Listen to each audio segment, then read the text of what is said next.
Hi, and welcome to the 13th episode of the epic SEO is AEO webinar series. I hope you're not superstitious. Everything's going to go wonderfully well. The 13th episode, hooking brand building efforts into a successful AEO strategy. We're going to start off with a quick introduction of everybody. We've got Chris, Kirsty, and Alina. Alina stepped in at the last minute for AJ Gay-Gritch, who I can't say his name. So thank you very much, Alina, for doing that. We were a bit desperate yesterday. Chris, we'll start by introducing you because we've already met on a webinar before. Thank you for coming along. Welcome. That's all right. Thank you for having me. I saw that you do film and literature, or you study film and literature, and then you're a big content writer. You're really into content, yeah? Past tense, I guess. Oh, really? Well, kind of. Like all good SEOs, I spent most of my education doing something totally different. So I read books and watched films for about 5 years, and then decided I wanted to try and actually earn some money. Okay. Well, most people watch film and read books the rest of their lives after studying. So you did it the wrong way around. Yeah. No, I'm actually a terrible film fan these days. Actually, a lot of the films I study I just don't enjoy anymore. I killed my love for it. Yeah, I was going to say it's a case of kind of doing something so much that it kills the pleasure. I mean, I did cartoons at one point and I couldn't watch them for 4 or 5 years. And now I'm back to it. Anyway, and the other thing is so you worked in games. You did Game Dork, which is a great name. I did a brief stint, bit of games journalism. Had a very, very brief stint writing for 1 or 2 games. Yeah, that was like another lifetime ago. Okay. Misspent youth. And now I'm in SEO, misspent adulthood as well. So, but a misspent adulthood making some money. We've had this discussion with Perna Virgi. We had that discussion about work, and it was we were talking about working in the music industry or the TV industry, and then coming over to SEO to make money. I also see the 87th Chris Green on Twitter. The 87th of my name, yeah. Yeah, I mean, I found number 86 and number 88. They don't look very interesting at all. The 54th one's not very pleasant either, just to let you know.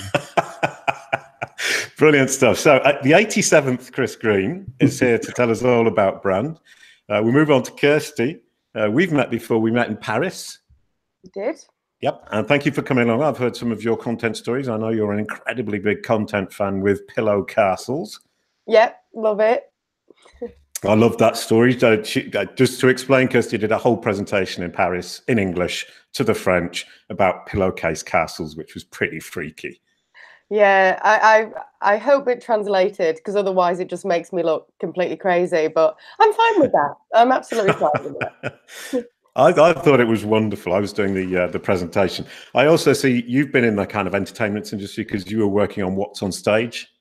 Oh, wow. Yeah, you've gone way back. Yeah, that's same as Chris. I started my career writing. I wanted to be a journalist before realizing that was probably not the best career choice, and then went, oh, SEO. All right. But before that, even, you were philosophizing about art. Yes, I did philosophy with history of art. Very vocational degree. Brilliant. So what's the Greek statue? Who does that? Who thinks a lot? Thinker. That's Rodin. Ooh. Right. Thank you very much. So that's what I immediately thought of when I saw the philosophy and the history of art. I was being so intense that I pulled my earphones out of my ears. And more recently, I now know you're a big fan of freelancers, and you run a company that's basically brings together freelancers to do great work for your clients. Is that correct? Yeah, I just have this kind of belief that people should be given professional autonomy where possible and be able to work from their pants. Yeah. Oh, well, I agree. I live in the south of France. It's sunny. I'm at my house. Oh, go ahead. Sorry. I was going to say, I do have trousers on as a disclaimer right now. There are people who expect on webinars we're all dressed from the waist up.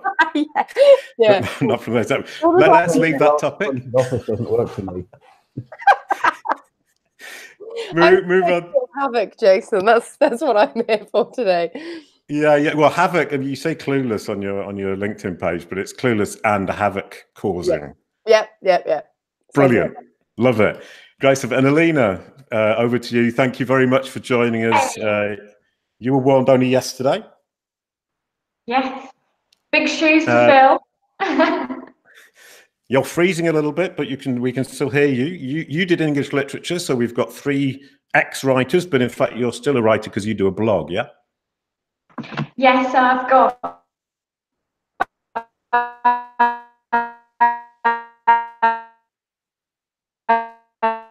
but apart from that, So, while we can't hear Alina, I will fill in. She has a blog called the Fairy Tale Picture Blog. And she runs a podcast. So, Alina, we heard absolutely none of that. If you could perhaps reconnect yourself, I'll run through what you do. Anton, could you cut the microphone for Alina, please? It's quite difficult. Won the Customer Blog Award a few years. Yeah, sorry, we've lost Alina. We're going to try and get her back. I'll tell you what I already know about her is that she did English literature. She has a blog called the Fairy Tale Pretty Picture Blog. She did a podcast. I listened to one where she was talking to Bill Slawski, which was absolutely brilliant. She's bilingual Russian, and she can run at least 10 kilometers because she did a 10-kilometer run, and I assume she can probably run a little bit more than 10 kilometers. We're going to leave Alina to try and sort out the technical issue on her side, and we're going to get on with the webinar. And we're going to start off with my theory. In fact, I talked to Chris this weekend, and I'd like to thank you from the bottom of my heart, or the heart of my bottom, depending on which way you want to look at it, for encouraging me to get this idea back out of the closet, because I kind of, at the beginning of the year, I got incredibly over-enthusiastic about it, and then in July, I kind of dropped the idea because nobody was paying any attention to me. And this idea of intent, understanding, credibility, I've already talked about it on the webinar series. But it all came from this idea of understanding and credibility about brands, which is looking from Google's point of view, it needs to understand who you are and what you offer in order to consider your offer, as a potential candidate to be suggested as the best solution. Once it has understood your offer and you, in order to present your offer as the best from several possibilities, Google will look at the relative credibility. That seems to me to be a bit of an obvious statement. In many senses, but then I thought, how can I measure understanding and credibility if they are the most important thing, if they're the crux of what we're doing in terms of convincing Google? So I started collecting brand SERPs, which is brands, the searches on a brand or who's a brand or around a brand. And I tried to measure the accuracy, the sentiment, the supplemental real estate, which for me implies that Google is confident it's got this extra information, knowledge panels, rich site links. People also ask Twitter boxes, images, whatever else you want to look at as a rich element on the SERP. And then I've refed the brand SERP back into Google's natural language API to see if it could categorize the content it had returned itself for the brand. Then I pulled data from the Google Knowledge Graph API, and then I mixed them all, my secret recipe, to come up with an understanding score for Google. I then went on to credibility, much simpler. Same thing, measuring SERPs. I do the brand SERP with opinion or review and a couple of other ones. I evaluate the sentiment. I evaluate, or I look at the ratings and the reviews from platforms such as Trustpilot, Avis, verified views, whatever you might want, whatever comes up in terms of stars, in terms of rich snippets, and then evaluate there once again the supplemental real estate to come up with, after mixing it through my super magic mixing algorithm, a credibility score. So I wrote this in an article in Semrush 6 months ago. Please bear in mind that I'm confident these metrics are both meaningful and useful, at least to me, but I do not claim that either metric is a ranking factor, an official figure, or anything other than Jason's measurement of Google's opinion. So what I'm looking at here is I'm looking at saying, okay, for credibility, I'm measuring Google's opinion of your credibility, and we could also say it's Google's opinion of Google's measurement of public opinion of your brand, which I think is quite interesting. And the other one is measuring that understanding. Then I came up with this. I measured 25,000 brands in this way over a 6-month period. Understanding credibility, these are just some examples that seem to me to make some kind of sense. And then the green one is what I've called the Cali score, because my company is called CaliCube, which is a basically the credibility and understanding brought together to give this score of how well the company is doing in terms of communicating, being understood, and being credible in the eyes of Google. There's credibility, the spread that I've got from credibility. Seems to make sense to me. Very few completely uncredible brands. Lots in the middle, tends to be up the top. Some of them incredibly positive SERPs for brand plus review. And if we look at basic understanding here, I was just looking at how well Google got the company, i.e. was it getting the correct site at the top of the listing?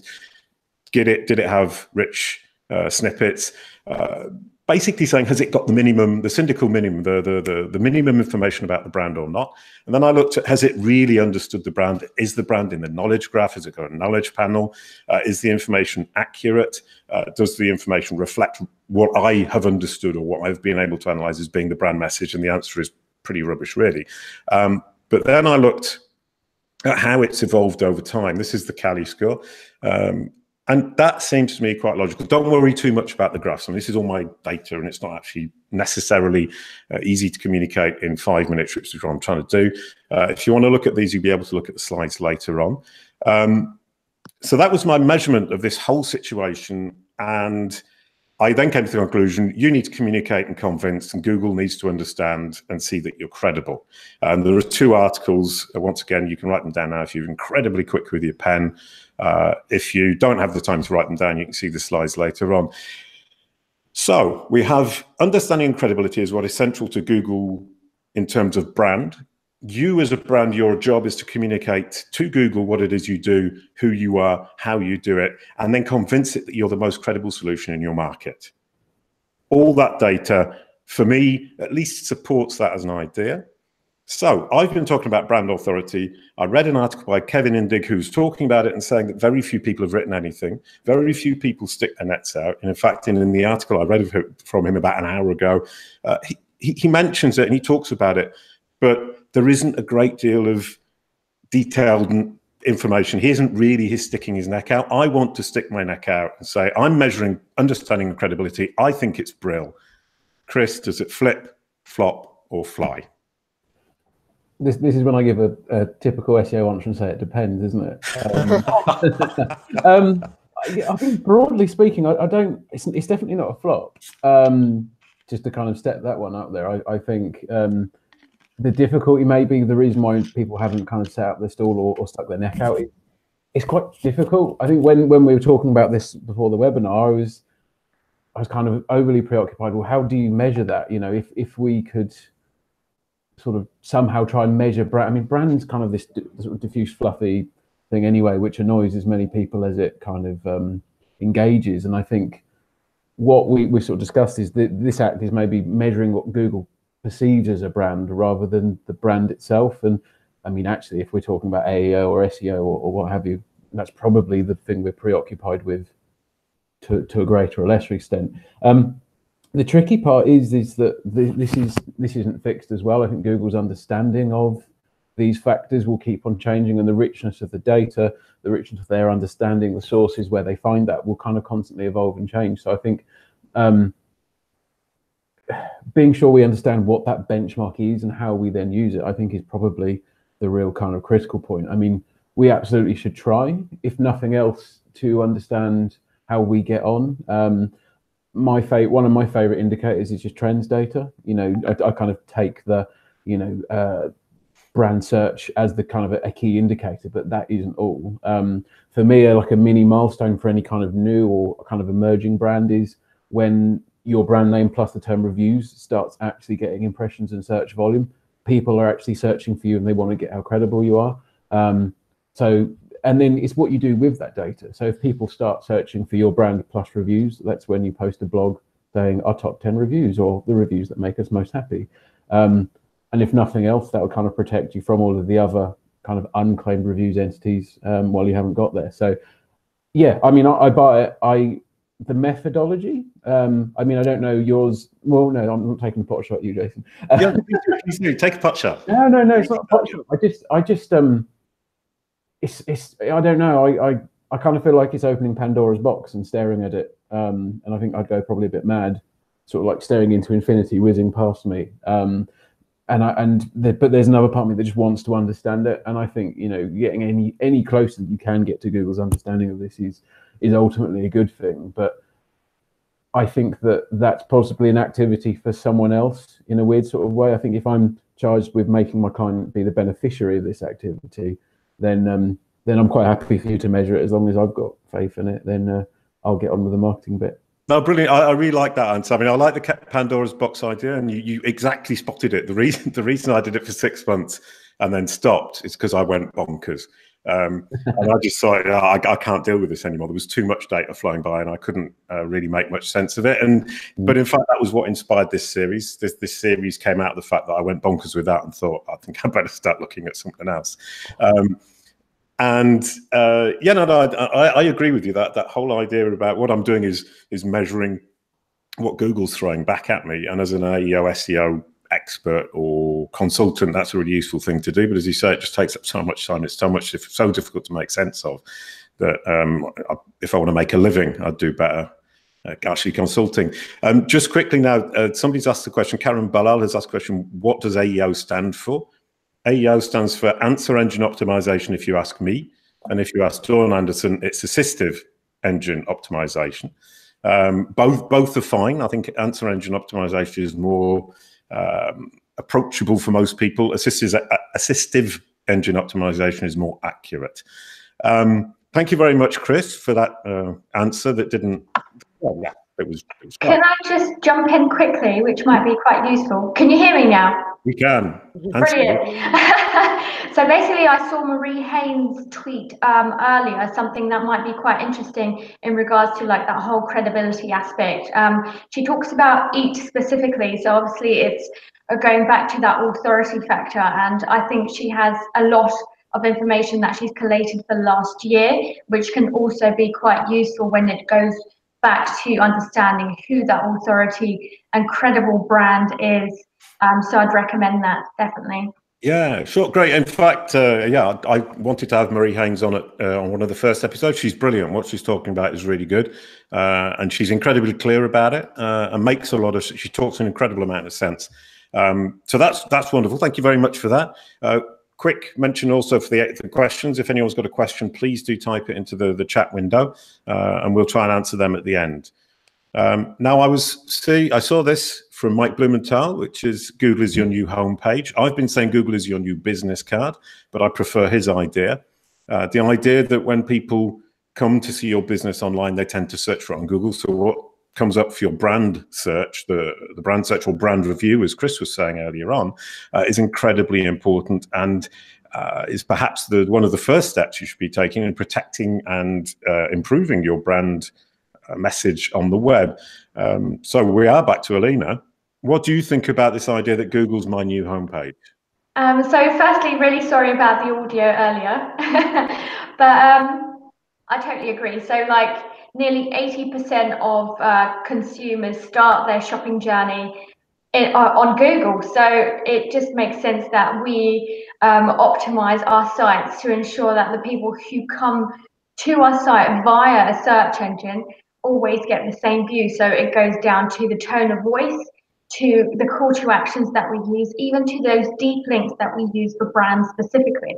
Obviously, it's a little bit hard to ensure that one is the more specific one because Google chooses them for us, but there are ways that we can actually help Google understand which deep links they should be using. But I think that in terms of actually having that brand authority, you need to ensure that not only things on your website are very much you and your tone of voice, your brand, but you need to think about the wording that you use on the metadata. You need to ensure that the way you hook people to come onto the journey, because they start their journey with you on that Google homepage. So it's really important to have those SERPs down to a T. And then the other thing I was going to mention was actually featured snippets. So the more those grow, the more likely you are to create that brand and get credibility by being the position zero, is by ensuring that you are up there as well. Oh, sure. I mean, we were talking about position zero earlier on in the series, and this idea that there isn't an algorithm on top of the algorithm, and that ranking in the search results is the old algorithm, and ranking feature snippets is all about your brand authority and the EAT and the trust or the credibility, whatever you want to call it, that Google has in you. And as you rightly say, more you have position 0, more you're seen by people, more your brand grows, and presumably more you get the searches, as Chris was mentioning early on. Brilliant stuff. Thank you very much for that answer. This is one I've been wanting to ask for ages, so I'm going to ask Kirsty. I like the idea that people have been building links for years, and it's now rubbish, and we're now going back to the old times when it was a press officer. Is that right? Yeah. Firstly, I just want to say I really like your thinking, Jason. I think it's very cool, and I also don't think you should stop trying to quantify brand. But I went mad. But well, join us, join the mad ones, because I think if all SEOs need to become more brand centric, it just makes sense. If we start with brand, then the rest of it kind of happens naturally. And then I think, 10, 15 years ago, you could drive traffic and revenue, even if your product wasn't that great, but that just isn't going to cut it anymore. So how cool would it be if we were the industry that managed to quantify brand, and it stops being fluffy and it stops being this kind of elusive, oh, what does brand mean? And actually we start to quantify it. That would be very cool. That was simply an aside. But yeah, so press officer, the new link building. Again, this isn't a new concept either. I remember going to a PR and journalism meetup in 2010 to try and get links. I think the key shift at the moment is, I think where we should all be moving to, as whether you're in an agency or whether you run a brand, is trying to move away from having pure link budgets. And somebody who sells a lot of that, I'm shooting myself in the foot here, but I think as brands having, and I don't mean link budgets even in terms of paying for links, I mean in terms of getting agencies to do stuff that will get you links, I think we should be starting to move away from that, because whilst links still have value, there are many other things that a lot of the way that we build links also do. So, we've done, you mentioned earlier the Pillow Fort campaign. That was something we did for a client to get his links, but it actually got loads of coverage. It drove referral traffic, it drove conversions, and it's doing so much more than that. I mean, we had an example even last week where we did a campaign and it got on the radio, it got on BBC TV, but the client wasn't that happy because they wanted links. So I think we should be moving away from the kind of link only budget and actually taking a much more holistic approach to doing stuff on the internet that will get links because they are important and do have value, but will also do all of these other things as well, and kind of wrapping those into one. The execution of that is a little bit difficult, but I do think that's where our thinking should be going. And again, as a woman who runs an agency that sells a lot of get us links contracts, I'm shooting myself in the foot, but I don't think we should be doing it anymore. I really don't. No, in fact, I was under the impression that in the UK that was less of a thing. I mean, in France, PBNs are still quite big, and getting links is they've lots of conferences about getting links.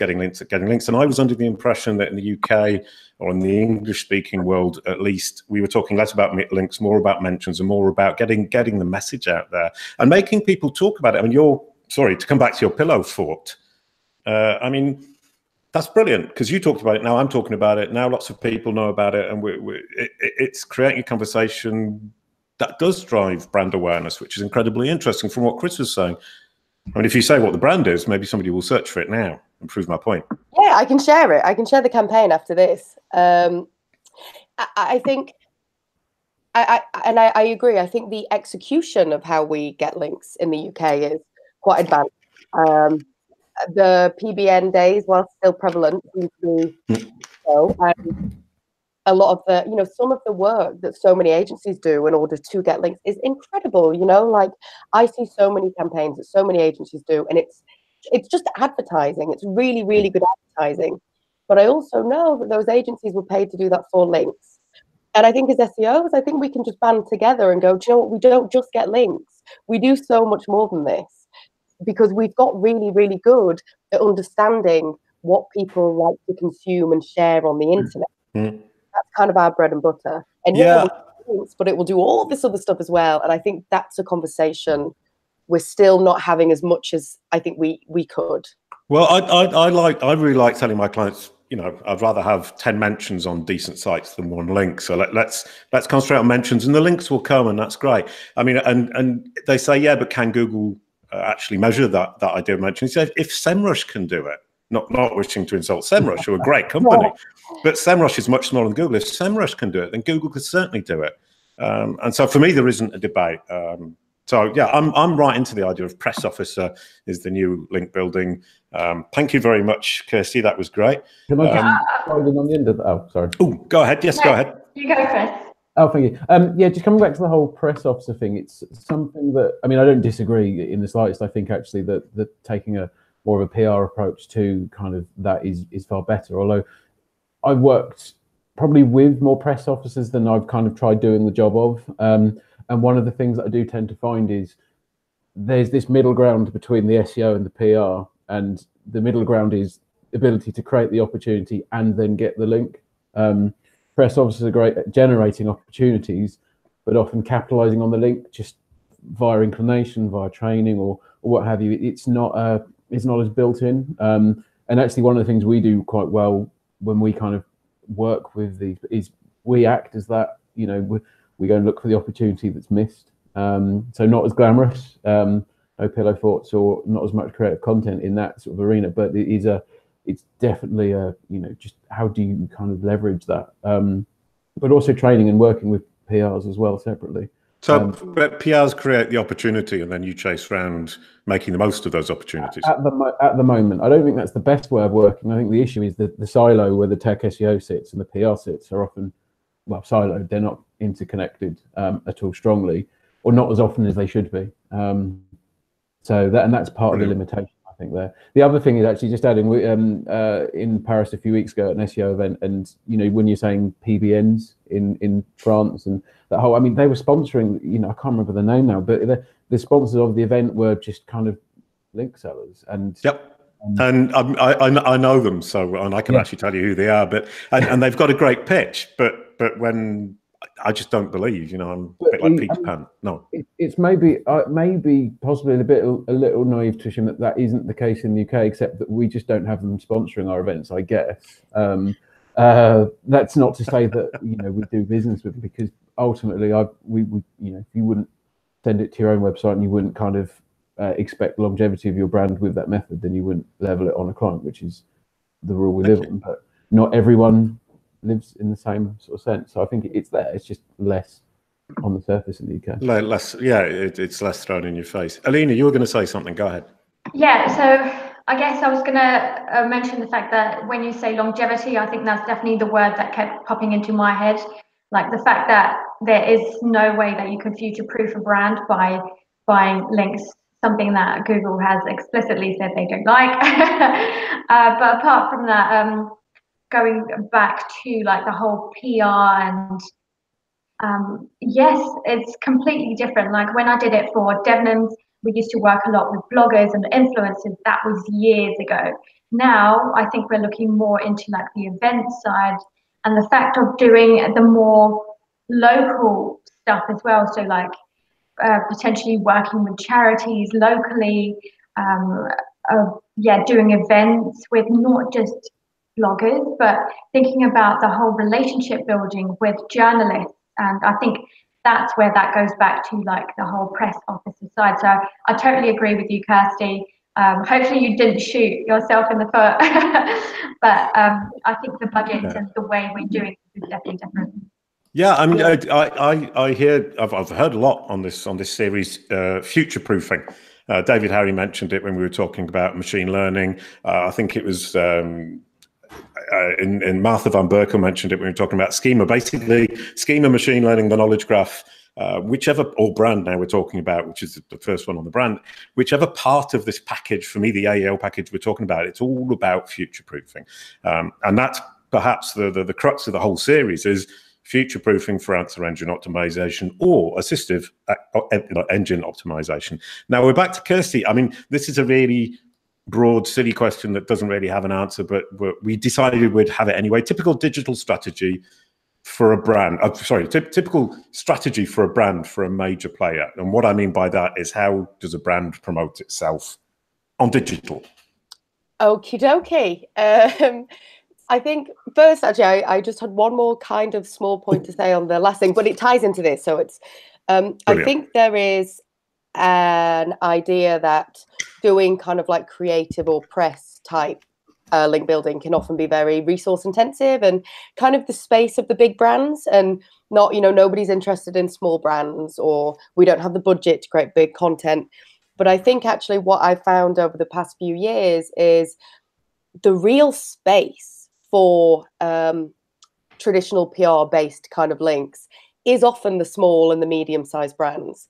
You know, like an SME with a very interesting founder who has a good story, or investment rounds, new hires, things like that. I think it doesn't necessarily have to be only the space for the big brand that has kind of clout and authority. There is often huge amounts of opportunity for smaller brands to get leverage from these kind of like press-based links. I don't know what you want to call them. Yeah, so that was just an aside. Yeah, no, the opportunity for smaller brands is something that, or smaller companies, is something that keeps coming up as well. And this is yet another example of, it's a mistake to think this is the AEO situation is only for big brands. Please continue, sorry.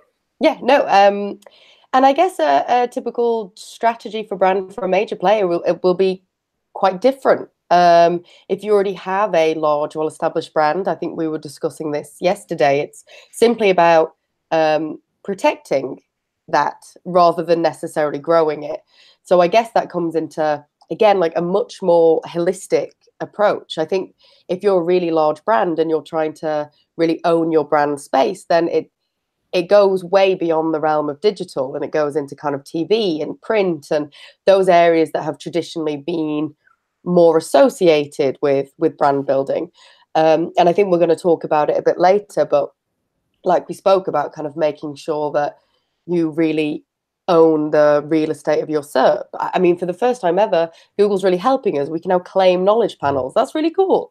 So there's, I think, yeah, branded searches and making sure that there is positive sentiment around reviews. And that just kind of comes back again to leading with brand and having a good product and good customer service and making sure your customers are happy before even really trying to rank, which is a slightly different way of thinking about it into what we would have done a few years ago. That was a bit of a convoluted answer. That I think there's just multiple things for major brands. Yeah. Well, I think what comes out of it is protecting the brand, because you've already got that presence, and that presence can turn negative. And I think there's a big industry to be had of actually just controlling that brand SERP. Sorry, go ahead. Yeah, I just thought of something. Actually, I think for big brands, it's not even, I think in order to protect their brand, I think what's happening a lot in the UK in particular is the brands themselves aren't modernizing. So, for example, in banking, this is just off the top of my head, but so you have these kind of big institutions of banks that are very rigid in the way that they service their customers. So you have these agile startups like Monzo that are coming up and are going to kind of start marginalizing their marketplace. And I think the key thing for brands is to make sure that they continue to modernize and change their businesses in order to not kind of get left behind as the way we consume and interact changes. I think that's probably the main thing that brands have to do, is continue changing the way that their businesses function and operate, in order to make sure that they're keeping up with demand. And I think the really big brands have a tough time of doing that.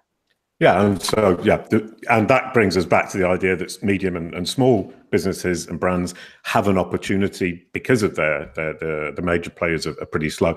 So we move on to the medium players with Alina. Go on, same thing for medium players. So something I was gonna say just about big brands, if you don't mind. Basically. I think it's a lot to do about CRO as well, in terms of like that whole conversion rate, ensuring that the people that actually come onto the site and buy the product, I think that's more important these days, because as a larger brand, as a big brand, you will already be ranking purely because people know you, people trust your brand, especially if you've been going on for 100 years, you know? So I think that's really important to understand that actually user testing on your actual site, ensuring that that journey is useful, people can convert easily, even like a checkout, making sure that it's really quick to use. Like, even though it's not essentially something that an SEO would originally would have looked at, I think now, as you said before, Jason, it's very much, we are doing a lot of everything. So yeah, I definitely think that for bigger brands, that's a very big focus. In terms of medium brands, so I work at Tamara luxury interiors brand, so we are definitely more medium compared to what I'm used to. So I've worked at Tesco for the past, Debenhams and Carpetright. So I'm pretty sure I can tell the differences between the two. And I'd say that building a brand is also very essential. So it's going back to that whole credibility side of things. This year, I actually convinced the company to go ahead with a branding video, something that doesn't necessarily bring back return into, as in like monetary conversion rate, because as we know, branding is more about that awareness piece, getting that consideration from the people who actually view the video and things like that. And although that's usually also not an SEO thing, from my perspective, I'm looking at Search Console, looking at the branded search terms specifically to see whether that's made an impact. And from what I've seen, it has made an impact in the category specifically that we created the video for. So I think it can be very powerful and it can be very useful for that brand. Okay, so the web and the fact that we can make these videos and that the digital technology is allowing medium brands to do things that we traditionally think bigger brands would be the only ones to be able to do. So medium brands can actually act in a much broader manner, especially with videos is a great example, and they have every interest to build their brand. Now, brilliant stuff, Chris. Local businesses, always a question.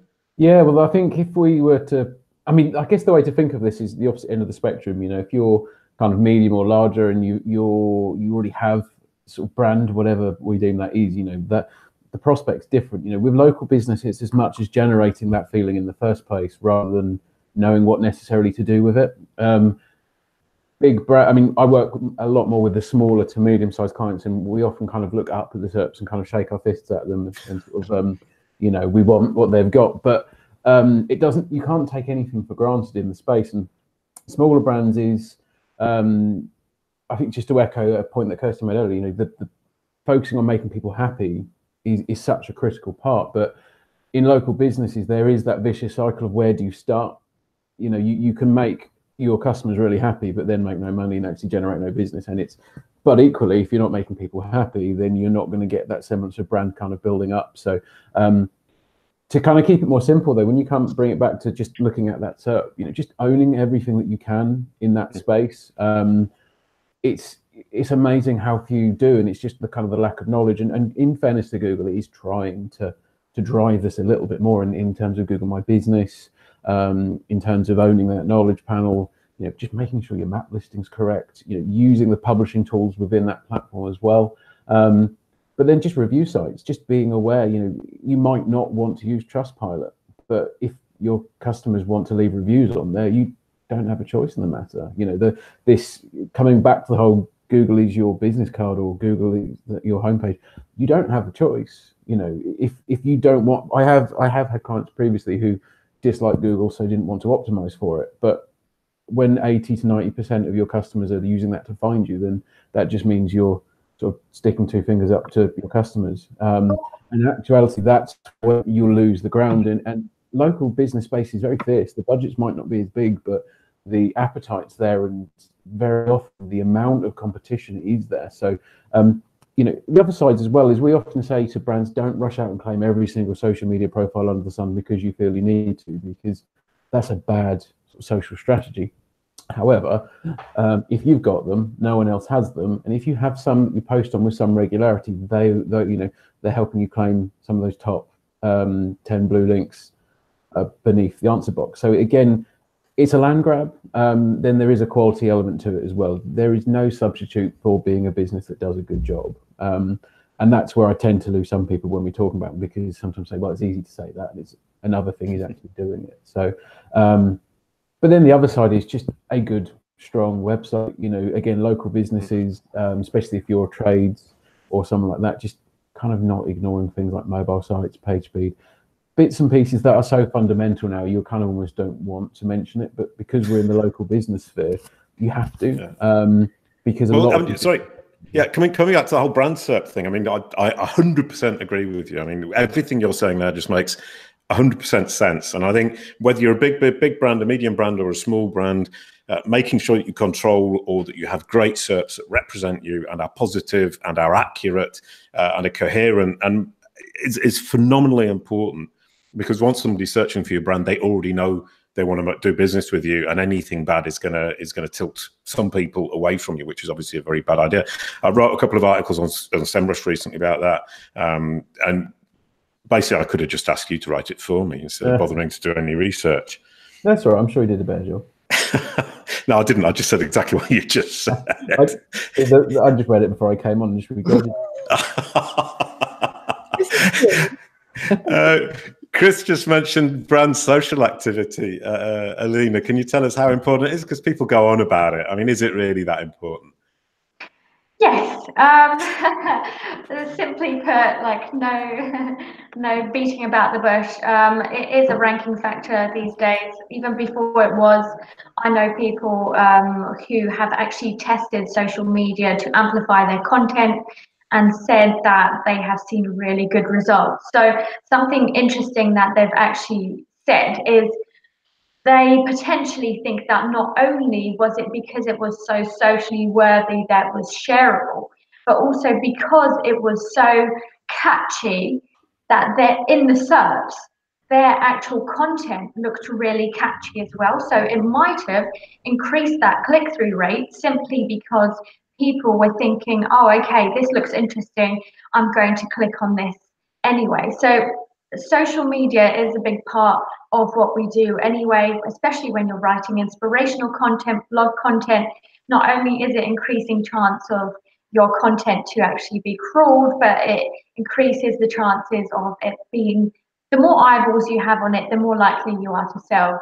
So social media is also a branding tactic in terms of like protecting that brand. So when we talk about customer service, a lot of people, as we know, people on Twitter absolutely love to moan, me being one of them. So it makes sense to actually be present in the areas that your audience, your customers are in. And back to what you were saying, Chris, like you have to make sure that the people that you are selling to are in those areas. There's no point of going on something like Snapchat if you know that we as a luxury brand, basically they don't have enough money to spend on like £7,000 worth of statues, that kind of stuff. So I think it's important to know where your customers are in order to push the content at the right place at the right time. Brilliant. Great stuff. I thought that was pretty much the perfect answer. Kirsty, I mean, somebody's just asked a question. Dave McCormack has asked, what big deal does entities play in AEO? Just before asking this question, I'd like to say incredibly big. Entities, your brand is an entity. Google needs to understand that your brand is an entity with attributes and it has relationships with other entities. And that's the basis of the knowledge graph. So I've given a half an answer already, and I'll let Kirsty give the rest. Yeah, and I think we've kind of touched a lot on this stuff throughout the course of the webinar so far, but I think knowledge graph and brand is absolutely huge, and I think there is so much potential there. Even just something as simple as all the organization schema and all of that kind of markup, you can really start communicating more clearly what it is that your brand does, or what the products are that you're trying to sell. And again, kind of owning your brand SERP, having as much kind of rich snippets to increase click-through rate and all of those things through the knowledge graph is hugely, hugely important. And I think, like I said earlier, we can claim knowledge panels now. It's relatively new in terms of the history of Google to be able to have that level of control on a SERP. Yeah, so I think the two hugely go hand in hand. I'm not sure if you saw Rand's talk at Brighton SEO, and he was talking more about how, you know, we need to be optimizing for on-SERP now more than ever. And I think that kind of goes back to the, Google is now your homepage. And it absolutely is. And I think it has been for a long time, particularly either through consumers kind of comparing products, but also through people just staying on the SERP now rather than clicking through to websites. And I think our ability to control that through the knowledge graph is hugely important. It's kind of our hope for the future, really. Yeah, great. Yeah, no, wonderful. I like what you just said about the fact that Google has actually been our homepage for longer than we realise, and we're only just coming to the conclusion that we need to with the on-SERP SEO. And that idea, we're not just looking at a click through and somebody comes to our site and then we think about our site. It's think about the whole context of that SERP and what Google is communicating before they even get to us. I think that's wonderful. Great stuff. Sorry, just to jump on the end there, I think it's an interesting kind of prospect that we talk about, in the sense that when we as marketers or website owners or what have you think of a website, our concept of a website is historically has been very limiting or almost arbitrary. From a user's perspective, the website is kind of part of that platform, and obviously, we're talking about the on-SERP optimization in the future that we might be looking at kind of post website, where whether I don't know whether we're using structured data to turn everything into a soft feed that Google just kind of pumps out the information, or whether it's still going to kind of scrape and extract it. I think the concept of a website isn't useful for us when we're kind of framing it for a user. And equally, I'm as guilty as thinking of in those silo terms as much as anyone as well. And I spend a lot of my time kind of migrating and merging websites. And one of the arguments that we often make to people is what good, I can understand the technical reasons for things being kind of gated and shut off in that sense, but overarching, it doesn't matter. It's not, you can't use that kind of imaginary boundary as to inhibit experience. And actually Google is just getting better at hooking into that. But it has been a bumpy road. I mean, I remember authorship kind of semi-fondly. I watched Google get it wrong, bringing dead people back to life in SERPs, and we say that Google is letting people take control of their own SERP branded sort of entities now is kind of evidence that I don't know, because equally, if I was Google, I wouldn't give SEOs any ability to change what's in there directly. We ruin things for sure. And we'll probably talk about that a bit later, actually. But it's lucky you're not Google then, eh? Oh God. I think that burden's too big for me. But the authorship question is very interesting, because you're saying, but Google is saying, who are you and what do you do, or what have you written? And here we're looking at brands. Who are you? What do you offer? And that comes back to this knowledge graph idea, which we're still on. Who are you? What do you do? And it's up to us to communicate that and shove that into the knowledge graph by proof. I mean, Andrea Volpini was saying you need 20 appearances on the web in general to enter something into the knowledge graph. So I think that's really important to bear in mind. Sorry, you were saying something, Chris. Yeah, no, but we don't make Google's life that easy for it as well when we're saying, who's the brand, what are you? I play a game with the other team in my office. We're not all search marketers, but I call it the Majestic game. And you type in Majestic and what's position 1 when you're logged in? Is it the wine cellar, or is it the backlink tool? And that just in a microcosm illustrates that relationship between kind of different brands. We had another brand that we worked with for a while that they quite often didn't rank position 1 for their branding because there was a brand in South Africa that competed. Now, it made no sense that Google served as the brand in that space, or it certainly didn't feel it. But we ran some experiments where if you were to search in that vein, first to sort of build up within that session's history of interest with our brand, it would then serve it first, even that relationship was implicit. So there's still that almost seemingly impossible task in it. It does come back to the entity relationships between them. How does Google get enough certainty?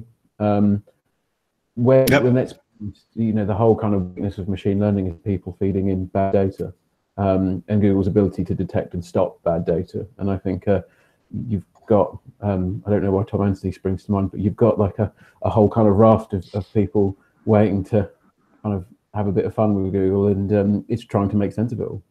Yeah, no, sure, brilliant stuff. Yeah, we were talking about machine learning the last season of the series, and that was basically it. Yeah, and we've just seen David Slice has said, I remember Google is your homepage from 2001. Now that shows that David's quite old. B, that he's terribly ahead of his time. So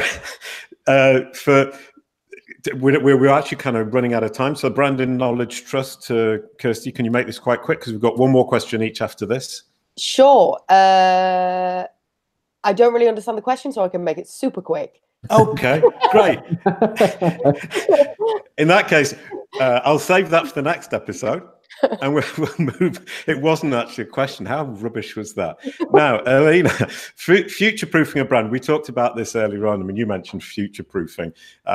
But looking at it from Google's point of view, what about Amazon, Bing, and Apple? Future-proofing. What do you need to do to future-proof your brand across all these big players? Yeah, I think that's a really tough question to answer in a sentence. But it's very important to be thinking about future-proofing your brand, looking at different opportunities and ways that you can capture your customers in a different, not search engine, but like a different platform, for example. So something Kevin Gibbons said actually quite well is that it's not necessarily we might not even necessarily have websites in 10 years down the line. I know it sounds a bit far-fetched, but he had a good reason for saying that, in the sense that we are looking at things like apps, we're looking at voice search and different ways to capture that customer that's not necessarily just optimizing a website. So I think it's about getting out of that bubble and looking at other opportunities that you can find those customers. If that's Amazon and Amazon Echo, for example, then go for it. Get an Alexa skill, for example. If it's Bing, then make sure that you are still doing all the right things. A lot of people say that Bing is a step ahead of Google. Sorry, the other way around. Bing is always running after Google. So if you're optimizing for Google, potentially you'll be fine with Bing. But make sure you've got like the webmaster tools, and at least you're doing the basics and things like that. So yeah, I think it's about future-proofing the brand and trying to get those opportunities that are not necessarily picked up by other brands, because that's when you can actually grab those readers and customers when they might have not potentially seen your brand before. Yeah, brilliant. Go ahead, sorry. I just have one quick kind of thing to say on this, and I totally agree. I think over the course of my career, I have seen businesses destroyed because they relied entirely on search. I have seen businesses destroyed because they had all of their customers on Facebook. And then these businesses are changing the goalposts, changing their algorithms. And I've seen people lose their businesses and their homes. And I think the key thing that we all have to do is just diversify where our customers are and how we sell to them as much as possible. Not only because obviously markets are changing, but it prevents us relying on either our website or search engines or social media, because the goalposts change. And I think we've all worked with people or known people who, you know, their businesses have collapsed because algorithms changed and the goalposts changed. So I think it's just very important, in order to stay future-proof, is to own our customer story as much as possible, like bring back the email database and make sure that we're kind of like capturing as many people across as many platforms as possible, because I think it's so risky, especially now because everything's changing so quickly, to focus on one area. And if you're a brand that's sitting there now and you get the majority of your conversion through organic, I'd be super wary about that. It was my penny. Thank you. So make the most of Google today, but prepare future-proof yourself for the others tomorrow, with this idea that Alina was talking about, that Aaron Bradley also talked about, and Ron Fishkin obviously talked about the idea that people may end up not coming to your website at all in the future, be it Amazon, Google, Bing, or Apple. Now, second to last question, Chris, you were talking about brand search manipulation and filtering, which sounds naughty. It does, doesn't it? I'm talking about strictly hypothetical application of such a thing.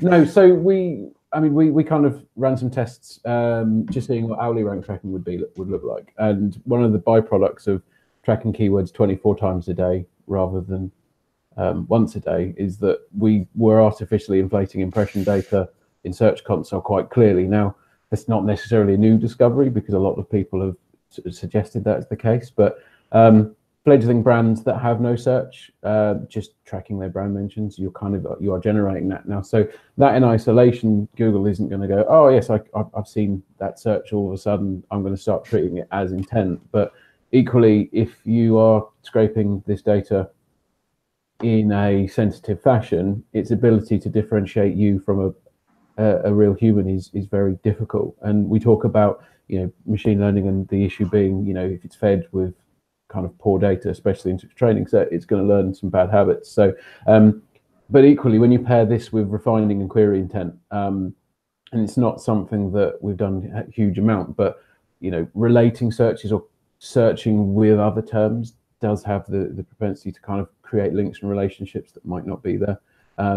So, when we say that Google is driving its ability to think credibly about a brand and what possible data points that may be, the closer we get to learning them, the more people like us will take the piss essentially and try and manipulate them. Yeah, I mean, so you think that in terms of brand, at least, that there is an opportunity for people to do grey hat things, and machine learning isn't going to solve that problem. If you were being really cynical, you could say that advertising was kind of being a bit grey hat around a brand anyway. I mean, perception is reality. The amount of brands that I've worked with that from the outside look grand and organised and seldom are. It's the power of marketing. Okay, brilliant stuff. Okay. Last question, and then we can have a couple of questions from the audience. If the audience have got any questions, then we've only got a couple, so we could do with a couple more. Back to Kirsty, I know you're a big fan of content creation. I was thinking more along the lines of, we've been creating all this content thinking people are searching for that, so I'll create some content for that to just try and drive some traffic. Shouldn't we be more looking at it saying, I'm going to build all this content around my brand? Yeah, I think one of the things, so, I've been in SEO for about 10 years now. So I've spent a long time kind of doing keyword research and writing content to capture targeted queries and rank for long tail terms. And I think that's all well and good and important. But I think myself anyway can be much better at being strategic as a brand.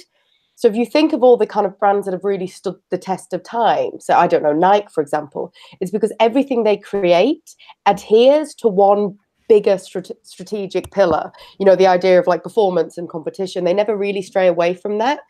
So I think my recommendation on this would be, let's all continue to create content because it's very important, but let's try and be more strategic about it beyond perhaps just looking at keywords, like look at other areas as well. So look at keywords, then make sure that the content you're creating still aligns with a bigger kind of brand strategic idea.